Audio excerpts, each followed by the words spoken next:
First article crisis को लेकर के है। इस आर्टिकल में कंपैरिजन किया गया है कि 1991 में जब हमारे यहाँ पर इकोनॉमी से रिलेटेड इंडिया में क्राइसिस आया था, उस समय किस तरीके से हमने रिफॉर्म्स किए थे, और इस समय जब कोविड-19 पेंडेमिक की वजह से क्राइसिस है तो क्या अपॉर्चुनिटीज हैं और हम किस तरीके से रिफॉर्म्स ला सकते हैं। तो राइटर ने इस आर्टिकल में एक बात बोली है कि हर जो क्राइसिस है वो उसमें रिफॉर्म्स की आवश्यकता नहीं होती।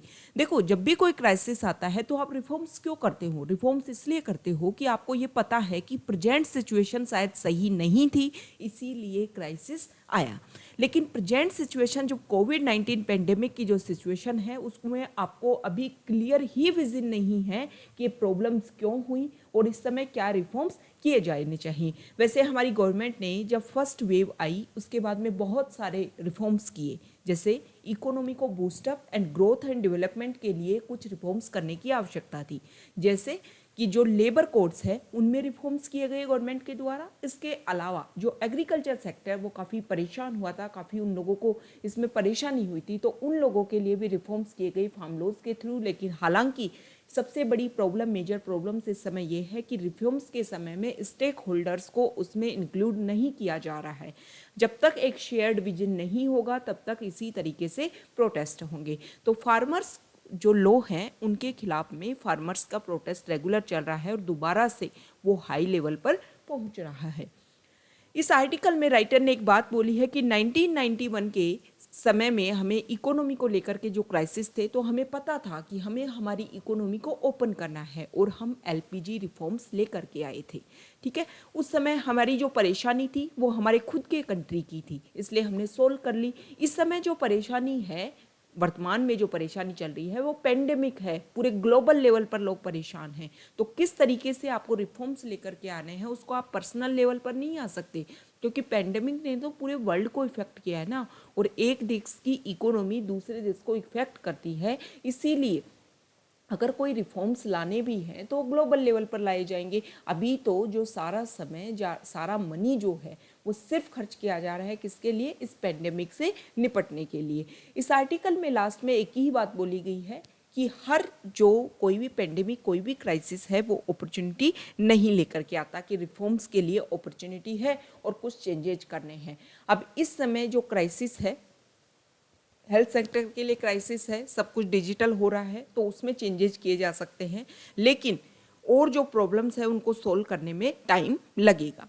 लास्ट में इस आर्टिकल में ये बोला गया है, ज़्यादा कुछ इंपॉर्टेंट नहीं है वैसे इस आर्टिकल में, सिर्फ रिफॉर्म्स की बात की गई है। लास्ट में इस आर्टिकल में ये बोला गया है कि देखो, आप रिफॉर्म्स कर रहे हो, बहुत अच्छी बात है, रिफॉर्म्स होने भी चाहिए, लेकिन जब तक रिफॉर्म्स में आप पॉलिटिकल लीडर्स, पॉलिसी मेकर्स, जो इम्प्लीमेंटर्स और इसके अलावा जो रेलेवेंट स्टेक होल्डर्स, इन सबका एक शेयर्ड विजन नहीं होगा तब तक आपके रिफॉर्म्स लागू नहीं हो पाएंगे।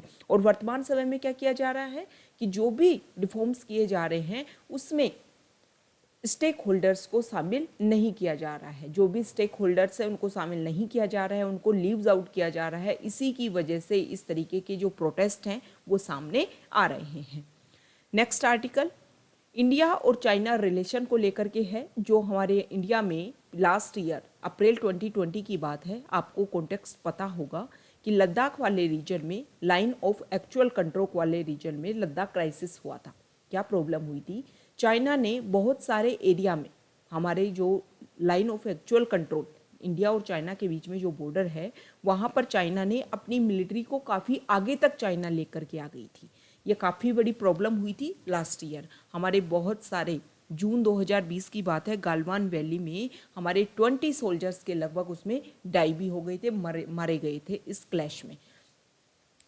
ना सिर्फ पेंगोंग सो लेक, इसके अलावा जो गोगरा वैली है, दामसोक जो एरिया है, बहुत सारी ऐसी जगह है जहाँ पर चाइना अपनी मिलिट्री को आगे लेकर के आ गई थी। अब क्या हुआ था, हमने ये भी देखा कि इंडिया ने उसको कंट्रोल करने की कोशिश की, बातचीत का दौर बनाया, लेकिन चाइना अपनी बात पर अड़ा रहा, चाइना पीछे नहीं हटा। बाद में इंडिया ने भी क्या किया कि पेंगोंग सो लेक का जो साउथ वाला रीजन है उसके जो हाईएस्ट पॉइंट है उनको इंडिया ने अपने कब्जे में किया।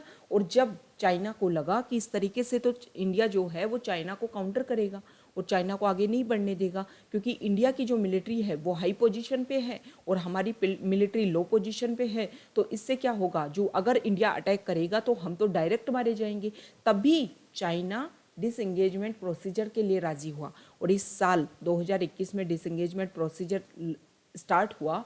अभी पेंगोंग सो लेक वाला जो रीजन है वहाँ पर डिसएंगेजमेंट प्रोसीजर कंप्लीट हो चुका है, लेकिन बहुत सारे रीजन ऐसे हैं जहाँ अभी तक डिसएंगेजमेंट प्रोसीजर कंप्लीट नहीं हो पाया है। अभी क्राइसिस हुआ ना, इससे हम कुछ लेसन सीख सकते हैं।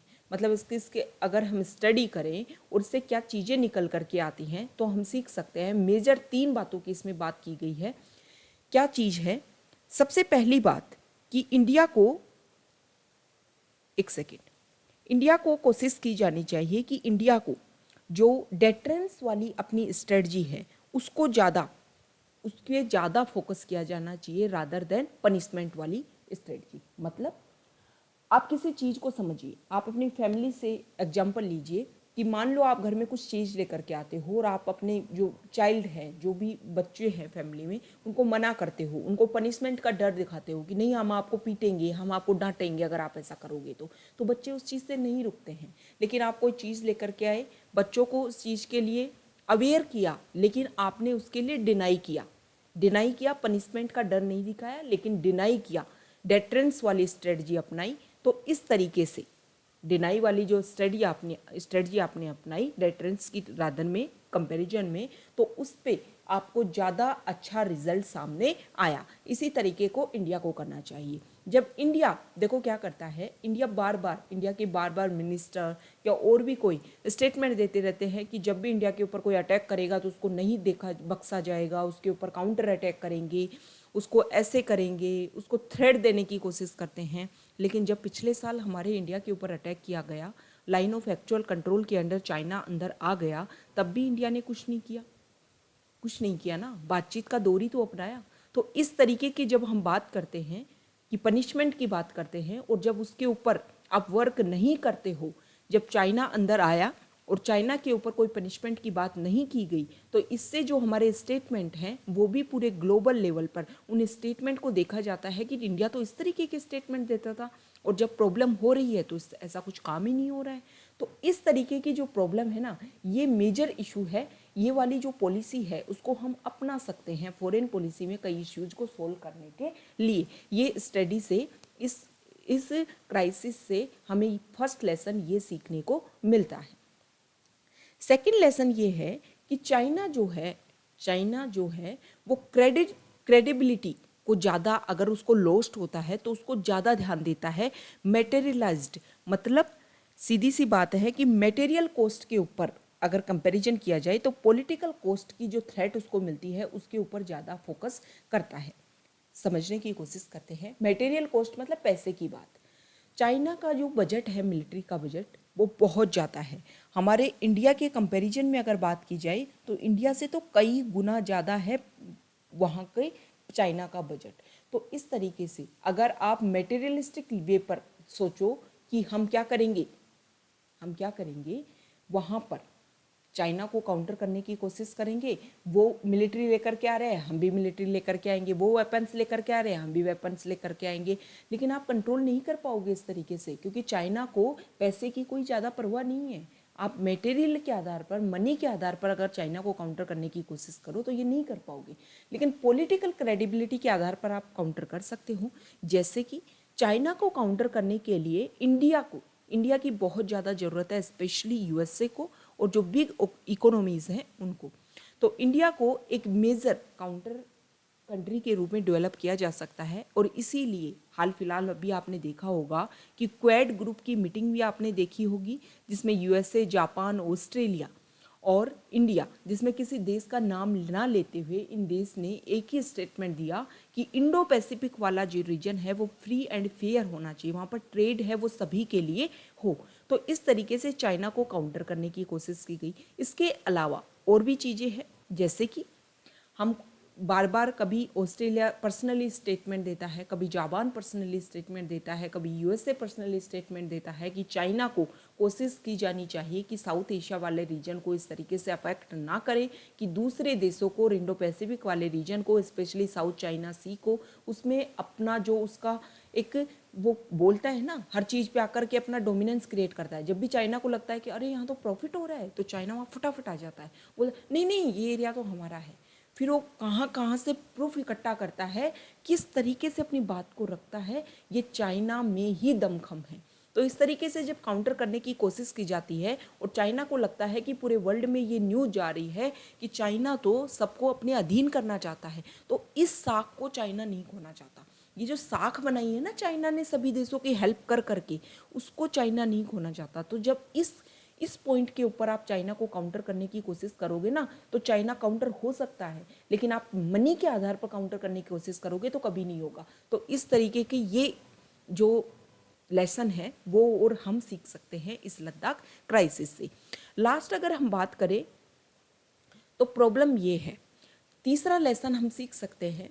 देखो, एक स्ट्रेटजी चाइना की और हो सकती है, क्या हो सकती है कि चाइना ने लद्दाख वाले रीजन पे, देखो इंडिया के पास में अभी जो रिसोर्सेज हैं वो लिमिटेड हैं अगर कंपैरिजन किया जाए चाइना से, क्योंकि अगर इंडिया एक समय एक इशू को देखता है, उसी समय देखो कोविड-19 पेंडेमिक एक नई बीमारी, इंडिया एक डेवलपिंग कंट्री और इस तरीके से निपट रहा था, और उस साथ में ये एक बॉर्डर इशू भी क्रिएट हो जाता है, तो इंडिया ने अपने बहुत सारे रिसोर्सेज लगा दिए थे बॉर्डर इशू को सॉल्व करने के लिए।